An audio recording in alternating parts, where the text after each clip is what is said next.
Why is Aniconism central to Islamic art history? Imagine walking through a beautiful mosque or a stunning manuscript and noticing how there are no images of people or animals. Instead, you see intricate patterns and flowing calligraphy. This isn't a coincidence. It is a key part of Islamic art. Aniconism, or the avoidance of depicting sentient beings in art, is at the heart of Islamic artistic traditions. This practice comes from religious beliefs that emphasize God's uniqueness and transcendence. Muslims believe that only God has the power to create life. Making images of living beings risks copying divine creation and can lead to idol worship. The teachings of Prophet Muhammad also support this idea. His sayings warn against creating images that seem to breathe life into figures.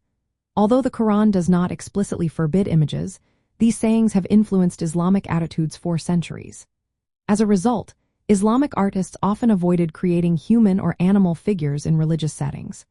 Instead, they developed new artistic forms like geometric patterns, floral designs called Arabesques, and especially calligraphy.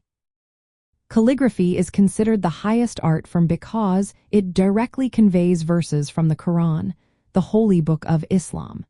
It allows artists to express spirituality without depicting living beings. In religious art and architecture, Aniconism shaped the way mosques, manuscripts, and objects were decorated. Instead of images of people or animals, artists used complex patterns and inscriptions. These designs help focus the mind on spiritual reflection and avoid distractions linked to idol worship. For example, the Alhambra in Spain uses beautiful tile work and calligraphy to create a sacred atmosphere without figurative images. While religious art follows strict and iconic principles, secular Islamic art sometimes included stylized human and animal figures. These appeared in manuscript illustrations or decorative objects but were carefully stylized to avoid realism. In some regions and periods, like in Persia or Mughal India, figural art was more common. Still, religious works usually stayed true to the principles of Aniconism. Sometimes, rulers ordered the destruction of images to reinforce religious beliefs. From a cultural perspective, Aniconism helps define Islamic identity. It emphasizes the infinite nature of God through abstract forms, geometry, and calligraphy.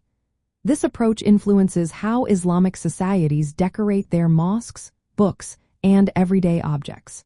It keeps the focus on spiritual contemplation and avoids the idolatry seen in other traditions.